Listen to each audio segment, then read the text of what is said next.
ಹುಡುಕ್ತಾ ಇದೆಯಾ?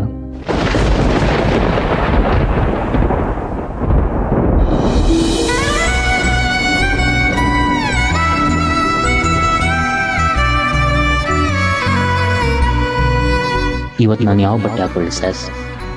ಓ ಸಾರಿ Shashwati madam. Raghu, madam ಅಂತ ಕರಿಬೇಡ ಅಂತ ನಿಂಗೆ ಎಷ್ಟು ಸಲ ಹೇಳಿದೀನಿ? ಮೇಡಮ್ ಅಂತ ಕರೆದು ನನ್ನ ಹೊರಗಿನೊಳಗೆ ಮಾಡಕ್ ನೋಡ್ತಿದ್ಯಾ? ಆಯ್ತು ಮೇಡಮ್ ಅನ್ನಲ್ಲ, ಓಕೆನಾ ಸರ್? Okay, all right. ಆದ್ರೆ ನಿನ್ ಕೈಯಲ್ಲಿ ಇದೆಯಲ್ಲ ಆ ಶರ್ಟ್ ಓಕೆ ಇಲ್ಲ, ವೈಟ್ ಶರ್ಟ್ ಹಾಕೋ. ಅದ್ರಲ್ಲಿ ನೀನ್ ಸಖತ್ ಹ್ಯಾಂಡ್ಸಮ್ ಆಗಿ ಕಾಣ್ತೀಯ.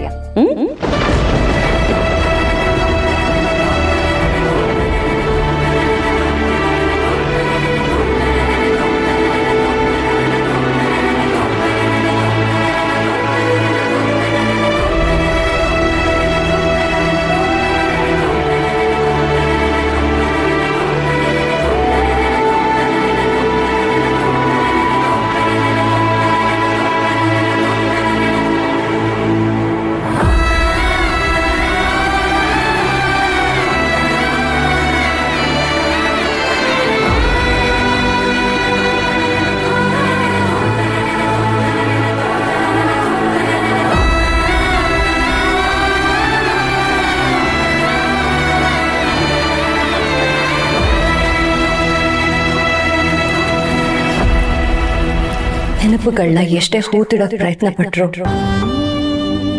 ಆಗಾಗ ಹೊರಗೆ ಬಂದು ನೋವು ಕೊಡುತ್ತೆ ಅಲ್ವಾ ರಾಘು?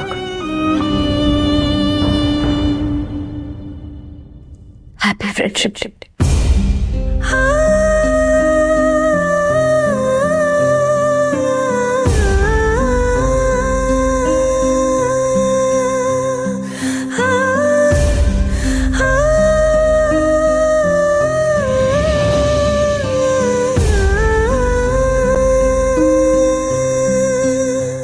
ಪ್ರತಿದಿನ ನಿನ್ನ ಹತ್ರ ಮಾತಾಡೋ ವಿಷಯ ಈ ಡೈರಿಲಿ ಬರಿತಾ ಇದೆ.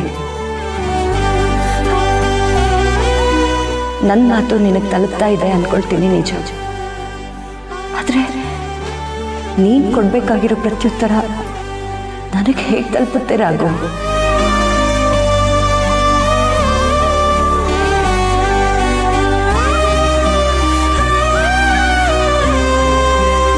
ನಾನು ಗಟ್ಟಿಗಿದ್ದೆ, ನನಗೆ ಫೀಲಿಂಗ್ಸೇ ಇಲ್ಲ ಅಂತ ಆಡ್ಕೊಳ್ಳೋರ್ ಮಧ್ಯೆ ನನಗೂ ಭಾವನೆ ಇದೆ ಅಂತ ತೋರಿಸ್ಕೊಟ್ಟವ್ ನೀನು. ಸ್ನೇಹ ಅನ್ನೋ ಭಾವನೆನ ನನ್ನಲ್ಲಿ ಹುಟ್ಟಾಕ್ತವ್ ನೀನು.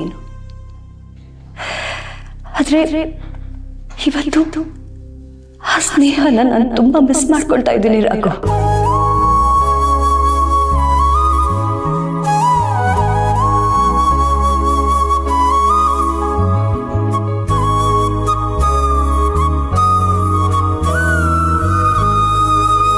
ನೀನಿಲ್ದೆ ಭಾವನೆಗಳ ಬಣ್ಣನೇ ನನ್ನಿಂದ ದೂರ ಆಗಿದೆ. ಸ್ನೇಹದ ಪರಿಚಯನೇ ನನಗೆ ಮರ್ತು ಹೋಗಿದೆ. ನಾನು ಒಬ್ಬಂಟಿ ಅನ್ನೋದು ನನಗೆ ಮತ್ತೆ ಮತ್ತೆ ನೆನಪಾಗೋ ಹಾಗಾಗಿದೆ ರಾಘು. ನಾನು ಏನ್ ಮಾಡ್ಲಿ?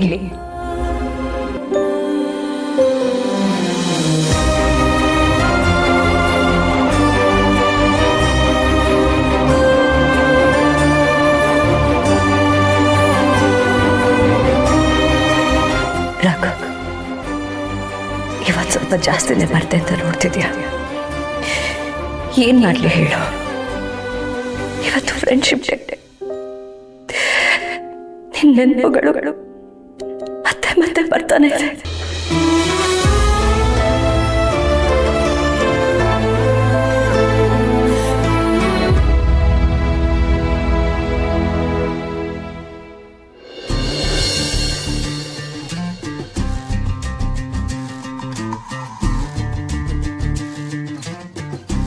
ಯಾಕೋ ಹಿಂದಿಂದೇನೆ ಬರ್ತಿದ್ಯಾ? ಅದೇನೋ ಸಿಕ್ಕಾಪಟ್ಟೆ ಕೆಲ್ಸ ಅಂತಂದ್ಯಲ್ಲ, ಅದ್ರ ಮಧ್ಯೆ ವಿಕ್ಕಿನೂ ಮೀಟ್ ಆಗಕ್ ಟೈಮ್ ಮಾಡ್ಕೊ ಅಂತ ಹೇಳೋಣ ಅನ್ಕೊಂಡೆ. ಆಮೇಲೆ ಎಣ್ಣೆ ತರ ಬೈತೇನೋ ಅಂತ ಸುಮ್ಮನಾದೆ. ಯಾಕಬೇಕು ಬಿಡು. ಅಷ್ಟ ಅರ್ಥ ಆಯ್ತಲ್ಲ, ಸಾಕ್ಬಿಡು. ಆದ್ರೂ ವಿಕ್ಕಿಗೆ ಬ್ಯಾಂಡು ಕಟ್ಟಲ್ಲ ಅಂತೀಯ? ಫ್ರೆಂಡ್ಶಿಪ್ ಡೇಗೆ ಮೀಟ್ ಹೋಗಲ್ಲ ಅಂದ್ರೆ ಹೇಗೆ? ವಿಕ್ಕಿ ನೀನ್ ಬೆಸ್ಟ್ ಫ್ರೆಂಡ್ ಅಲ್ವಾಕ? ಜಸ್ಟ್ ಫ್ರೆಂಡ್ ಅಷ್ಟೇ. ಓ ಅಷ್ಟೇನಾ? ಹಾಗಾದ್ರೆ ನಿನ್ ಪ್ರಕಾರ ಬೆಸ್ಟ್ ಫ್ರೆಂಡ್ ಅಂದ್ರೆ ಯಾರು? ದತ್ತು, ನಾನು ವಿಕ್ಕಿ ಫ್ರೆಂಡ್ಶಿಪ್ ನೆಪದಲ್ಲಿ ಭೇಟಿ ಆಗ್ಲಿ ಅಂತ ನೋಡ್ತಿದ್ಯಾ, ಆದ್ರೆ ನಿನ್ ತಲೆಯಲ್ಲಿ ಏನ್ ನೋಡ್ತಿದೆ ಅಂತ ನನಗೆ ಗೊತ್ತು. ಏನು ಓಡ್ತಿಲ್ವಲ್ಲ, ನೀವು ಒಳ್ಳೆ ಫ್ರೆಂಡ್ಸು, ನಿಮ್ ಫ್ರೆಂಡ್ಶಿಪ್ ಹೀಗೆ ಮುಂದುವರಲಿ ಅಂತ ಹೇಳ್ದೆ ಅಷ್ಟೇ. ನನಗೆ ಗೊತ್ತು ದತ್ತು, ಯಾಕೆ ಸುಮ್ಮನೆ ನಾಟಕ ಮಾಡ್ತೀಯಾ? ಹಾಗಾದ್ರೆ ನೀನೇ ಹೇಳು, ವಿಕ್ಕಿ ನಿಂಗೆ ಜಸ್ಟ್ ಫ್ರೆಂಡ್ ಮಾತ್ರನಾ, ಬೇರೆ ಹೋಗಕ್ ಸಾಧ್ಯನೇ ಇಲ್ವಾ? ದತ್ತು, ಒಬ್ರಿಗೆ ಫ್ರೆಂಡ್ ಆಗೋದು ಅಂದ್ರೆ ಅವ್ರನ್ನ ಇಷ್ಟಪಡೋದು ಅಂತ ಅಲ್ಲ. ಫ್ರೆಂಡ್ಶಿಪ್ಪೇ ಸ್ಪೆಷಲ್. ನಾವು ನಾವಾಗಿ ಆರಾಮಾಗಿರಕ್ಕಾಗದೆ ಫ್ರೆಂಡ್ಸ್ ಮುಂದೆ ಮಾತ್ರ. ಅಲ್ಲಿ ಯಾವ್ದು ಮಿತಿನೂ ಇರಲ್ಲ, ಯಾವ್ದೇ ನಿರೀಕ್ಷೆನೂ ಇರಲ್ಲ. ಪ್ರೀತಿಲೂ ಇರಲ್ಲ. ಪ್ರೀತಿಯಲ್ಲಿ ಪ್ರೀತಿ ಬಯಸ್ತಾ ಇರ್ತೀವಿ, ಅದನ್ನ ಪಡ್ಕೊಳ್ಳೋಕೆ ಒದ್ದಾಡ್ತಾ ಇರ್ತೀವಿ. ಆದ್ರೆ ಫ್ರೆಂಡ್ಶಿಪ್ ಅಲ್ಲಿ ಒಬ್ರಿಂದ ಒಬ್ರಿಗೆ ಏನು ನಿರೀಕ್ಷೆ ಇರಲ್ಲ, ಆದ್ರೂ ಒಬ್ರ ಕಷ್ಟಕ್ಕೊಬ್ರು ಆಗ್ತೀವಿ. ಒಬ್ರ ಖುಷಿ ನೋಡಿ ಇನ್ನೊಬ್ರು ಖುಷಿ ಪಡ್ತೀವಿ. ಅಷ್ಟೇನಾ? ಈಗ ನಿರೀಕ್ಷೆ ಇಲ್ದಿದ್ದ ಫ್ರೆಂಡ್ಶಿಪ್ ಮುಂದೆ ಪ್ರೀತಿಯಾಗಿ ಬದಲಾದ್ರೆ ಯಾಕೆ ಬದಲಾಗ್ಬೇಕು? ಫ್ರೆಂಡ್ಶಿಪ್ ಅನ್ನೋ ಒಳ್ಳೆ ಭಾವನೆನ ಯಾಕೆ ಬದಲಾಯಿಸ್ಬೇಕು? ನಮ್ಮಿಬ್ಬರ ಮನ್ಸಲ್ಲೂ ಆತರ ಯಾವುದೇ ಭಾವನೆ ಇಲ್ಲ. ನಿನ್ ಭಾವನೆನ, ನಿನ್ ಯೋಚನೆಗಳನ್ನ ನನ್ನ ತಲೆಗೆ ತುಂಬಿಸೋದಕ್ಕೆ ಬರ್ಬೇಡ. ನನ್ನ ಮಾತಿಂದ ನಿನ್ನ ಮನ್ಸಲ್ಲಿರೋದು ಪ್ರೀತಿ ಅಂತ ಗೊತ್ತಾದ್ರೇನೋ ಭಯಾನಕ ಅಲ್ಲ, ಸ್ನೇಹನ ಸ್ನೇಹದ ತರನೇ ನೋಡೋ ಆಸೆ ಅಷ್ಟೇ. ಸ್ನೇಹ ಅನ್ನೋ ಭಾವನೆಗಿಂತ ದೊಡ್ಡದು ಇನ್ಯಾವುದೂ ಇಲ್ಲದತ್ತು. ಜೀವನದಲ್ಲಿ ಅಂತ ಒಳ್ಳೆ ಗೆಳೆತನ ಸಿಗೋದು ತುಂಬಾ ಅಪರೂಪ. ಸಿಕ್ಕಾಗ ಅದನ್ನ ಜೋಪಾನ ಮಾಡ್ಬೇಕು. ಬೇರೆ ಭಾವನೆಗಳ ಜೊತೆ ಅದನ್ನ ಕಲಬೆರಕೆ ಮಾಡಬಾರ್ದು.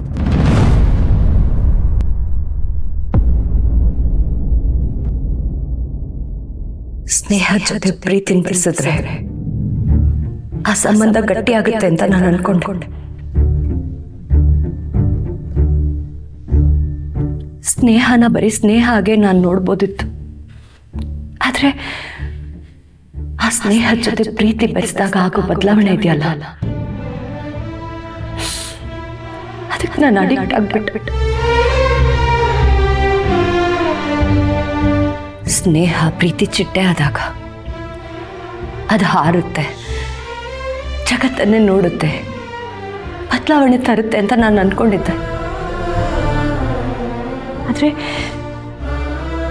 ಪ್ರೀತಿ ರೆಕ್ಕೆ ಹುಟ್ಟಾಗ ನಾನು ಸ್ನೇಹನೇ ಕಳ್ಕೊಳ್ತೀನಿ ಅಂತ ನಾನು ಅನ್ಕೊಂಡಿರ್ಲಿಲ್ಲ ರಾಘು.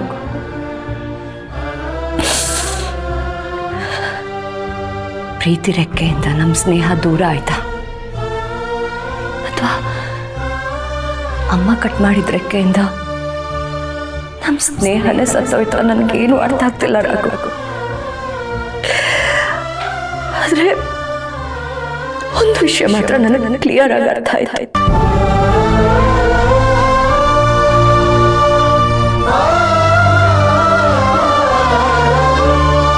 ನಮ್ಮ ಸ್ನೇಹಕ್ಕೆ ಪ್ರೀತಿ ಅನ್ನೋ ನೀರು ಬೀಳ್ದೇ ಇದ್ದಿದ್ರೆ ಇವತ್ತು ನಮ್ಮ ಸ್ನೇಹ ಹಾಗೆ ಉಸಿರಾಡ್ತಾ ಇರ್ತಿತ್ತು. ನೀನ್ ನನ್ನ ಜೊತೆ ಇದೀಯಾ ಅನ್ನೋ ಧೈರ್ಯ ನನಗೆ ಹಾಗೆ ಇರ್ತಿರ್ತಿತ್ತು. ನಮ್ಮ ಸ್ನೇಹ ಪ್ರೀತಿಯಾಗಿ ಬದಲಾದ್ಮೇಲೆ ನೀನಿಲ್ಲ ಅನ್ನೋ ಒಂಟಿತನ ನನ್ನನ್ನು ಕಾಡ್ತಾ ಇದೆ ರಾಘು. ನಾನು ಸ್ನೇಹದಲ್ಲೂ ಸೋಸ್ಬಿಟ್ಟು, ಪ್ರೀತಿಯಲ್ಲೂ ಸೋಸ್ಬಿಟ್ಟು.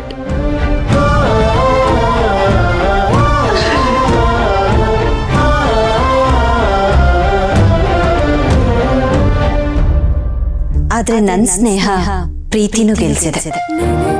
ಸ್ನೇಹನ ಪ್ರೀತಿಯಾಗಿ ಬದಲಾಯಿಸೋ ಧೈರ್ಯ ಎಲ್ಲಾರ್ಗೂ ಇರಲ್ಲ. ಹಾಗೆ ಇದ್ರೆ ಚಂದ ಅಂತಾನೆ ಅನ್ಕೊಳ್ತಾರೆ. ಸ್ನೇಹದ ಮಧ್ಯೆ ಪ್ರೀತಿ ತಂದು ಸ್ನೇಹನೂ ಕಳ್ಕೊಳ್ತೀವನ್ನೋ ಭಯದಲ್ಲಿರ್ತಾರೆ.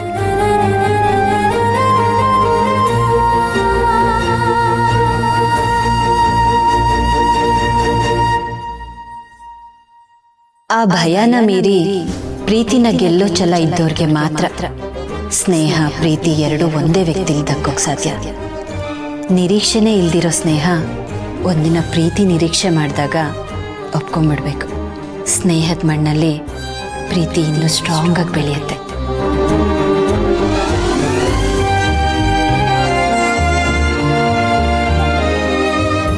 ನನ್ನ ಹರ್ಷಿತ್ ಪ್ರೀತಿಗೆ ಸ್ನೇಹನೇ ಅಲ್ವಾ ಕಾರಣ.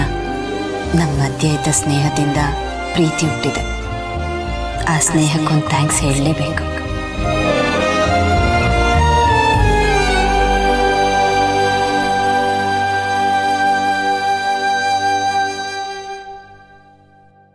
ಥ್ಯಾಂಕ್ಸ್ ಹರ್ಷಿತ್.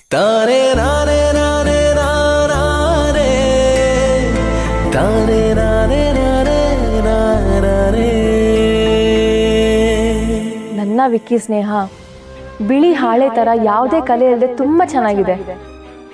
ಅದಕ್ಕೆ ಪ್ರೀತಿ ಬಣ್ಣ ಬಳಿಯೋದು ಬೇಡ. ಅದಿವಾಗ ಹೇಗಿದೆಯೋ ಹಾಗೆ ಇರಕ್ಕೆ ಬಿಟ್ಬಿಡ್ತೀನಿ.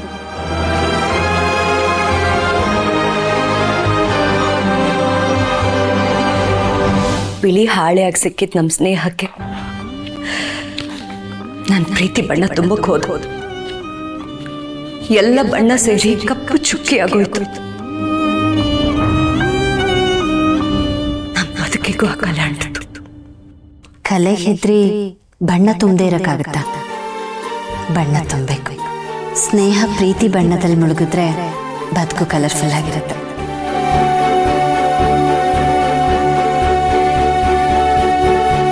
ಸ್ನೇಹ ಜೊತೆ ಪ್ರೀತಿಗೂ ಜೀವ ಬರುತ್ತೆ. Happy friendship day Ashish.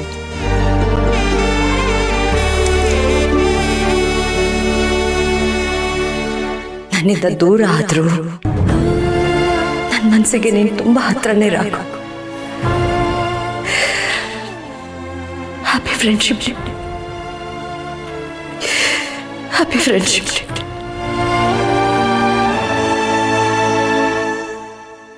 ವಿಕ್ಕಿಗೆ ಮನಸ್ಸಿಂದ ವಿಶ್ ಮಾಡ್ತೀನಿ.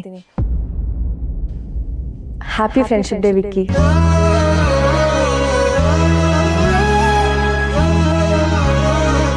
ಓ, ನಿನ್ನ ವಿಕ್ಕಿ ಫ್ರೆಂಡ್ಶಿಪ್ ಮಧ್ಯೆ ಇಷ್ಟು ಕ್ಲಾರಿಟಿ ಇರೋಳು ವಿಕ್ಕಿನ ಮೀಟ್ ಆಗಿ ಫ್ರೆಂಡ್ಶಿಪ್ ಬ್ಯಾಂಡ್ ಕಟ್ಟಕ್ಕೇನೋ? ನೀನ್ ಹೀಗೆ ನನ್ನ ಮಾತಾಡ್ಸ್ತಾ ನಿಂತ್ಕೊಂಡ್ರೆ ನನ್ ಕೆಲ್ಸಕ್ಕೆ ಲೇಟ್ ಆಗುತ್ತಷ್ಟೇ. ಬಾಯ್. ಅಕ್ಕ ನಿಂತ್ಕೊ. ನೀ ಕಾಲೇಜಿಗೆ ತಡ ಆಗಿಲ್ವೇನೋ? ಹೋಗಿ ಹೋಗಿ ನೀನು ಕನ್ವಿನ್ಸ್ ಮಾಡಕ್ ಬರ್ತೀನಲ್ಲ, ನಂಗೆ ಬುದ್ಧಿಲ್ಲ ಬಿಡು.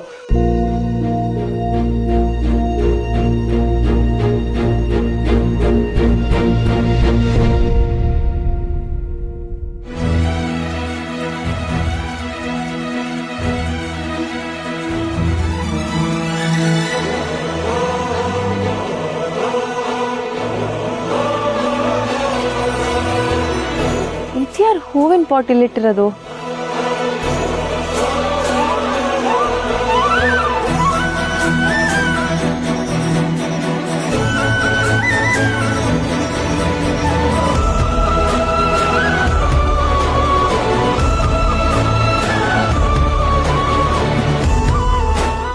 ನನ್ನ ಸ್ನೇಹಿತೆ ಮಲ್ಲಿಗೆ ಈ ಹೂ ಗಿಡ.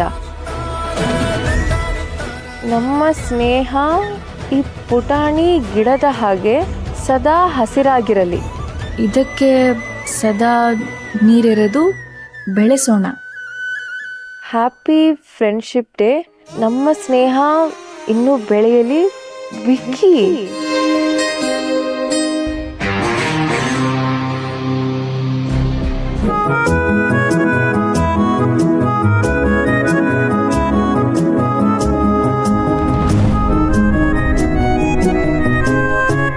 ವಿಕ್ಕಿನಾ? ವಿಕ್ಕಿ ಇದನ್ನ ಯಾವಾಗ ತಂದಿಟ್ರು?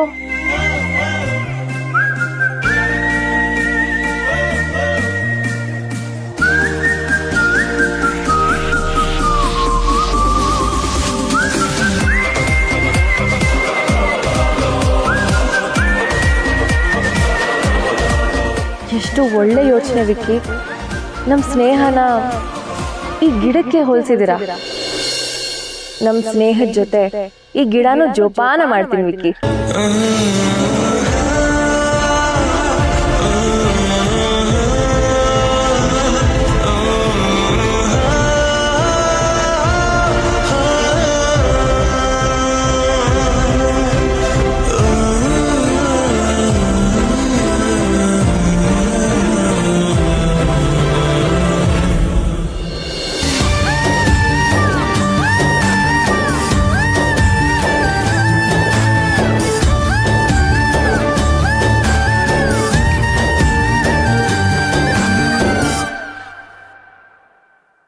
ನಮ್ ಗೆಳೆತನ ಇನ್ನೂ ಬೆಳಿಲಿ ವಿಕ್ಕಿ.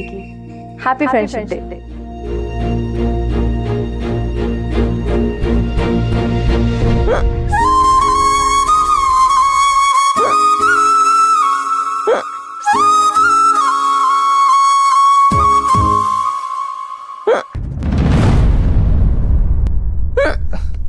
ಗಿಡಕ್ಕೆ ನೀರು ಹಾಕೋ ಬದಲು ನೀನು ಸ್ವಲ್ಪ ನೀರು ಕುಡಿ, ಬಿಕ್ಲಿಕ್ಕೆ ಅದು ನಿಲ್ಲುತ್ತೆ. ಈಗ ಸರಿ ಹೋತಣ್ಣ.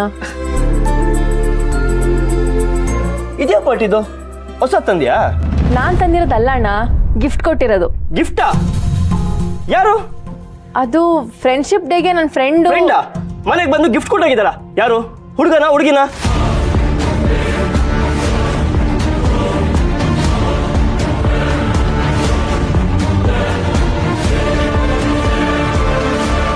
ಏನ್ ಹೇಳ್ತಾ ಇದ್ಯಮ್ಮ ಮಿಥಿಲಾ? ವಿರಾಜ್ ದೇವಸ್ಥಾನಕ್ಕೆ ಹೋದ್ರೆ ನಾವ್ಯಾಕೆ ಟೆನ್ಷನ್ ಆಗ್ಬೇಕು? ಯಾಕಂದ್ರೆ ಅವನ ಭಕ್ತಿ ಅತಿರೇಕ ಅನಿಸ್ತಿದೆ.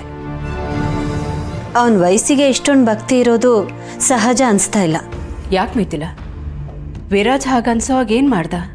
ಅವನೊಬ್ಬನೇ ದೇವಸ್ಥಾನಕ್ಕೆ ಹೋಗಿದ್ದಾನೆ, ಅಷ್ಟು ಸಾಲದು ಅಂತ ಭಜನೆ ಮಾಡ್ತಾ ಕೂತಿದ್ದ. ರಂಜಿತ್ ಮಾವ ಹೇಳಿರೋ ಪ್ರಕಾರ ಪ್ರತಿದಿನ ಸಂಜೆ 6 ಗಂಟೆ ಮೇಲೆ ಅವನು ಅದನ್ನೇ ಮಾಡ್ತಿದ್ದಾನೆ ಅಂತಿದ್ದಾರೆ. ಅಣ್ಣಂಗೂ ಗೊತ್ತಾ? ಹೌದು ಮಾವ, ಅವರೇ ನನ್ನ ಕರ್ಕೊಂಡು ಹೋಗಿ ತೋರಿಸಿದ್ದು. ಮೊದಲಿಗೆ ನಾನು ನಂಬಿರಲಿಲ್ಲ, ಕಣ್ಣಾರೆ ಕಣ್ಮೇಲೆ ನಮ್ಮದೇ ಇರೋಕ್ಕಾಗಲಿಲ್ಲ. ಮನ್ಸಿಗೆ ಹಿತ ಅಂತ ಹೋಗಿರ್ಬೇಕು, ಅದನ್ನ ಇಷ್ಟೊಂದು ಯಾಕೆ ಸೀರಿಯಸ್ ಆಗಿ ತಗೋಬೇಕು? ವಿರಾಜ್ ರಮ್ಯನ ಬೇಡ ಅಂದಿದ್ದಕ್ಕೂ, ಮದುವೆ ಟಾಪಿಕ್ನ ಸೀರಿಯಸ್ ಆಗಿ ತಗೊಳ್ದೇ ಇರೋದಕ್ಕೂ, ಈಗ ಭಕ್ತಿ ತೋರಿಸ್ತಾ ಇರೋದಕ್ಕೂ ಏನೋ ಸಂಬಂಧ ಇದೆ ಅನಿಸ್ತಿದೆ. ಒಂದು ವೇಳೆ ನಮ್ಮ ವಿರಾಜ್ಗೆ ಎಲ್ಲಾದ್ರ ಮೇಲೆ ವೈರಾಗ್ಯ ಬರ್ತಾ ಇದ್ರೆ?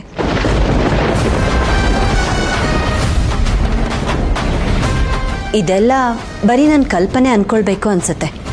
ಆದರೆ ವಿರಾಜ್ ತಾನು ದೇವಸ್ಥಾನಕ್ಕೆ ಹೋಗ್ತಿರೋದನ್ನು ಮನೆಯವರಿಂದ ಮುಚ್ಚಿಡ್ತಾನೆ. ಇದನ್ನೆಲ್ಲ ನೋಡಿದಾಗ ಇದು ನಮ್ಮ ವಿರಾಜೇನ, ಅವನು ಬದಲಾಗ್ತಾ ಇದ್ದಾನೆ ಅಂತ ಅನ್ಸುತ್ತೆ.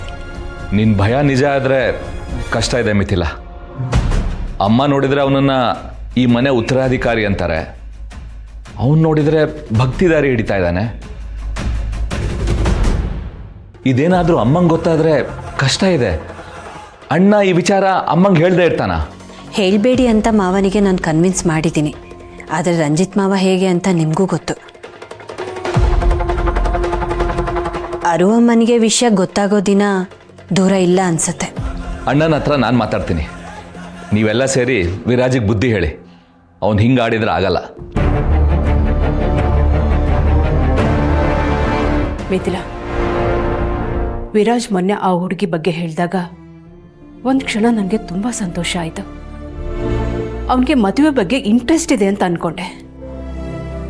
ಆದರೆ ಆಮೇಲೆ ಕೂತು ಯೋಚನೆ ಮಾಡಿದಾಗ ಆ ಥರ ಹುಡುಗಿ ಇರೋದೇ ಒಂದು ಕ್ಷಣ ಸುಳ್ಳು ಅಂತ ಅನ್ನಿಸ್ತು. ಹೌದು ಅತ್ತೆ, ಆ ಥರ ಹುಡುಗಿ ಇರಲ್ಲ ಅಂತಲೇ ನಮ್ಮ ಹತ್ರ ಹುಡ್ಕೋಕೆ ಹೇಳಿರ್ಬೋದಲ್ವಾ? ಅಂದರೆ ನೀನು ಹೇಳ್ತಾ ಇರೋದು ನೋಡ್ತಿದ್ರೆ ವಿರಾಜ್ ಮದುವೆಯಿಂದಲೇ ದೂರ ಹೋಗಬೇಕು ಅಂತ ಹೀಗೆಲ್ಲ ಮಾಡ್ತಿದ್ದಾನ? ಅವನು ಮದುವೆ ಎಲ್ಲ ಏನು ಬೇಡ ಅಂತ ಬ್ರಹ್ಮಚಾರಿಯಾಗೆ ಉಳಿದ್ಬಿಟ್ರೆ ಏನು ಮಾಡೋದು ಮಿಥಿಲಾ?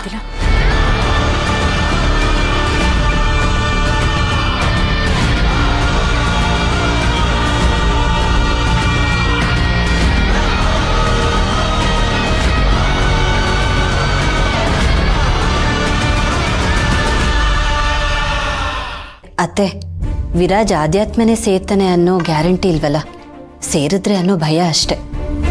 ಆ ಭಯ ಹೋಗಬೇಕು ಅಂದರೆ ಅವನ ಮದುವೆ ಆಗೋ ಹಾಗೆ ನಾವು ಮಾಡಬೇಕು. ಅದು ಹೇಗೆ ಮಿಥಿಲಾ? ಅತ್ತೆ, ಕೇಳೋದು ಮರ್ತಿದ್ದೆ. ನಿನ್ನೆ ಆಫೀಸ್ ಹೋಗೋ ಮುಂಚೆ ಬ್ರೋಕರ್ಗೆ ಕಾಲ್ ಮಾಡಿದ್ದೆ.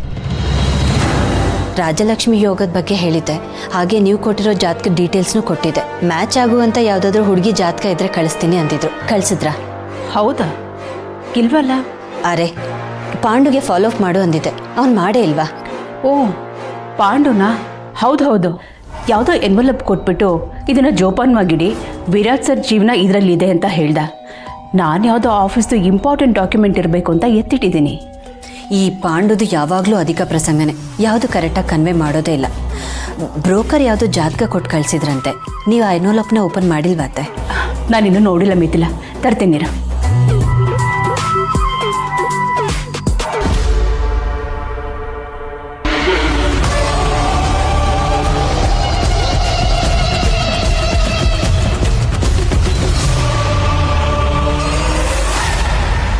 ಕೇಳ್ತಿದ್ದೀನಲ್ಲ, ಹೇಳು, ನಿನ್ ಫ್ರೆಂಡ್ ಹುಡುಗನ ಹುಡುಗಿನ? ಅಲ್ಲಣ್ಣ, ಅದಕ್ಕೆ ಯಾಕೆ ಜೋರಾಗಿ ಮಾತಾಡ್ತಿದ್ಯಾ? ಹುಡುಗನೇ ಕಳ್ಸಿರೋದು, ಯಾಕೆ? ನಾಚಿಕೆ ಆಗಲ್ವ ನಿನಗೆ? ಹುಡುಗರು ಮನೆವರೆಗೂ ಗಿಫ್ಟ್ ಕಳಿಸ್ತಾ ಇದ್ದಾರೆ ಅಂದ್ರೆ ಇಷ್ಟು ಆರಾಮಾಗಿ ಹೇಳ್ತಿದ್ಯಲ್ಲ? ಅಣ್ಣ ಪ್ಲೀಸ್ ಕೋಪ ಮಾಡ್ಕೋಬೇಡ, ನನ್ನ ಫ್ರೆಂಡೇ ಕಳ್ಸಿರೋದು, ಜಸ್ಟ್ ಫ್ರೆಂಡ್ ಅಷ್ಟೇ. ಹುಡುಗರು ಬುದ್ಧಿ ನನಗೆ ಗೊತ್ತಿಲ್ವಾ? ಫ್ರೆಂಡು ಅಂತ ಸಲ್ಗೆಲಿದ್ದು ಆಮೇಲೆ ಪಟಾಸೆಗೆ ನೋಡ್ತಾರೆ. ಯಾರು ಈಗ ಸಲಿಗೆ ಬೆಳೆಸ್ಕೋತಿರೋದು? ಯಾಕೆ ಹೀಗೆ ಕೂಗಾಡ್ತಿದ್ಯಾ? ಕೂಗಾಡದೆ ಇರಕ್ಕಾಗುತ್ತೇನಮ್ಮ? ಮನೆಗೆ ಅದ್ಯಾವನ ಹೂವಿನ ಗಿಡ ಕಳ್ಸಿದಾನೆ ಹುಡುಗ.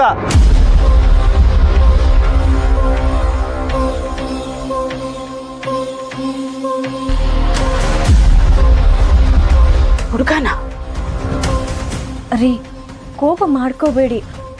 ಅದ್ಯಾರೋ ಗಿಫ್ಟ್ ಕಳ್ಸಿದಕ್ಕೆ ನೀವು ಮಲ್ಲಿ ಮೇಲೆ ಕೋಪ ಮಾಡ್ಕೊಂಡ್ರೆ ಹೇಗೆ? ಸಿಟ್ ಮಾಡ್ಕೊಳ್ದೆ ಇರಕ್ಕಾಗುತ್ತಾ? ಯಾವ್ದೋ ಹುಡುಗಂಗೆ ಮನೆ ಅಡ್ರೆಸ್ ಕೊಟ್ಟಿದ್ದಾಳೆ, ಗಿಫ್ಟ್ ಕಳಿಸೋ ಅಷ್ಟು ಸಲಿಗೆ ಮಾಡ್ಕೊಟ್ಟಿದ್ದಾಳೆ ಅಂದ್ರೆ ಏನರ್ಥ? ವಿಶ್ವನ್ ಕಾಳಜಿಯಲ್ಲಿ ತಪ್ಪಿಲ್ಲ. ಮಲ್ಲಿ, ಮದುವೆ ವಯಸ್ಸಿಗೆ ಬಂದಿರೋ ಹುಡುಗಿ ನೀನು. ಹುಡುಗನ್ನ ಹುಡುಕ್ತಾ ಇದ್ದೀವಿ, ನಿನಗೆ ಗೊತ್ತು. ಹೀಗಿರುವಾಗ ಯಾರ್ಯಾರು ಬಂದು ಹೀಗೆ ಗಿಫ್ಟ್ ಎಲ್ಲ ಕೊಟ್ರೆ ಏನರ್ಥ? ಅಮ್ಮ, ನಿಜವಾಗ್ಲೂ ಅವ್ರ ಮನೆಗೆ ಗಿಫ್ಟ್ ಎಲ್ಲ ಕಳಿಸ್ಬೋದು ಅಂತ ನಾನು ಅನ್ಕೊಂಡಿರ್ಲಿಲ್ಲ. ಅದು ಫ್ರೆಂಡ್ಶಿಪ್ ಡೇ ಅಂತ. ಇವತ್ತು ಫ್ರೆಂಡ್ಶಿಪ್ ಡೇ ಅಂತ ಕಳಿಸ್ದವನು ನಾಳೆ ವ್ಯಾಲೆಂಟೈನ್ಸ್ ಡೇಗೆ ಕಳ್ಸಲ್ಲ ಅಂತ ಏನ್ ಗ್ಯಾರಂಟಿ?